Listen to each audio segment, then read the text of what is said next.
Querida familia en Cristo, hoy celebramos en la iglesia el domingo 18 del tiempo ordinario. Y hoy en el Evangelio escuchamos la continuación de este discurso del pan de vida de Jesús, el cual escuchamos en el capítulo 6, según el Evangelio de San Juan. Y en el pasaje de hoy vemos cómo nosotros tenemos una corta memoria y muy dada a la conveniencia nuestra. Este Jesús acaba de alimentar a toda una multitud, más o menos 5,000 hombres, más mujeres y niños, y los alimentó con simplemente 5 panes y 2 pescados que tenía un muchacho que estaba en la multitud. Todos comieron hasta satisfacerse y sobraron 12 canastos de pan. La gente simplemente comió, se quedó satisfecha y no vio más. Simplemente dijo que le dieron comida. Luego Jesús se va y la gente obviamente lo sigue. ¿Por qué? Porque Él los está alimentando. Pero la gente se queda en la parte física y no ve ni el milagro, ni quién es el que los está alimentando. Y se van y lo siguen. Lo siguen a través del lago Tiberíades y cuando lo encuentran, no es para darle gracias, no es para someterse a Él, no es para reconocerlo como el Mesías de Dios, ni mucho menos. Simplemente es para averiguar cómo llegó, cuándo llegó, por qué llegó.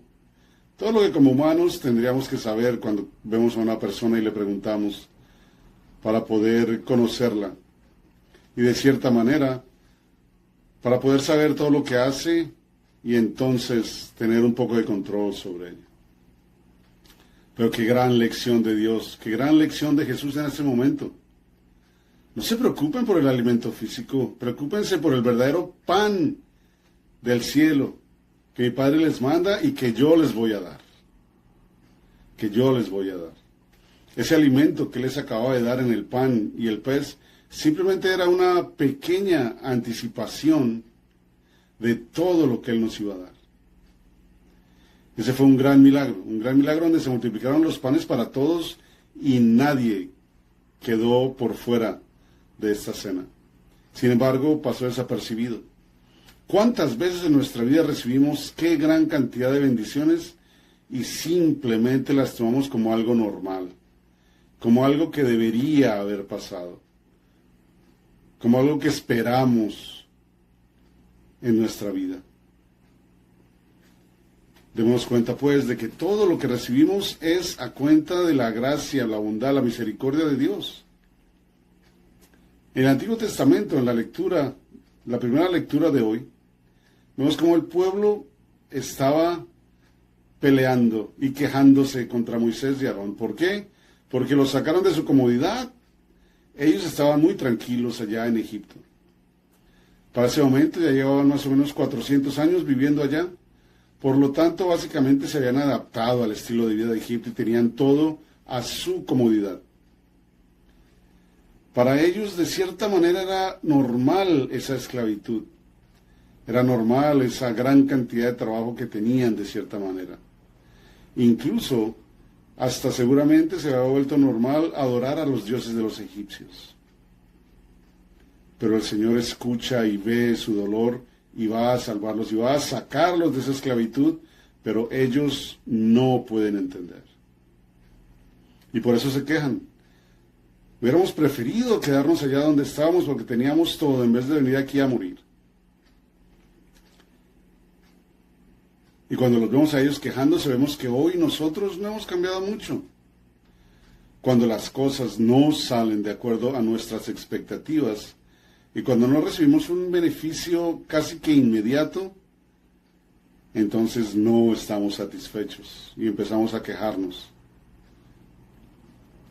Lo hacemos con nuestros padres, lo hacemos con nuestros jefes, incluso lo hacemos con Dios, muchas veces en nuestra vida. Pero entonces Jesús, ¿qué nos quiere decir? Él, como está en el Evangelio, Él es el pan de vida. El pan es aquella sustancia que nos alimenta.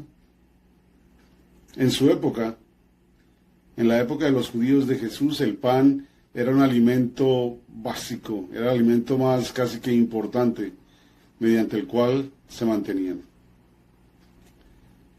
Vimos, por ejemplo, cómo con el pedazo de pan y el agua el profeta Elías pudo después caminar. ¿Por qué? Porque lo alimentó el Señor. Y hoy el Señor continúa alimentándonos. Vemos cómo a los judíos por la mañana les daba pan y por la tarde les daba carne.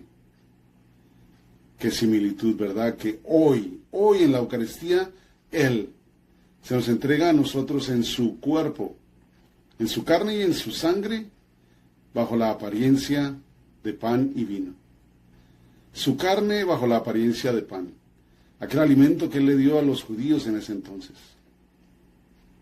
Y ese milagro eucarístico ocurre en cada una de las misas que asistimos, pero tristemente a veces se nos vuelve costumbre y pasa desapercibido. Y ese milagro eucarístico se ha hecho visible muchas veces, y podemos ver en la historia de la Iglesia todas estas instancias en que el Señor nos ha permitido ver que efectivamente en ese trozo de lo que pensamos que es pan es verdaderamente su cuerpo, es verdaderamente su carne, y la vemos como la carne del corazón de Jesús, aún hoy latiendo y entregándose por nosotros. Ese es el pan que ha bajado del cielo, Jesús. Entonces, cuando nos acercamos a la Eucaristía, no es qué vamos a recibir, sino es a quién vamos a recibir. Vamos a recibir a aquel que nos da vida, y vida en abundancia, vida en abundancia. En la segunda lectura, escuchamos del apóstol San Pablo: no vivan como los paganos, no se queden procediendo en sus vidas de acuerdo a lo vano de sus criterios, porque nuestros criterios están limitados por nuestra humanidad.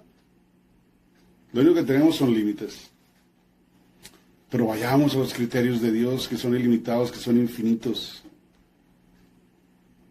Él quiere morar en nosotros, Él quiere que le abramos el corazón para que venga a alimentarnos, a transformarnos, a renovarnos y a recrearnos, tal como la arcilla en las manos del alfarero, la cual se moldea según los planes del alfarero.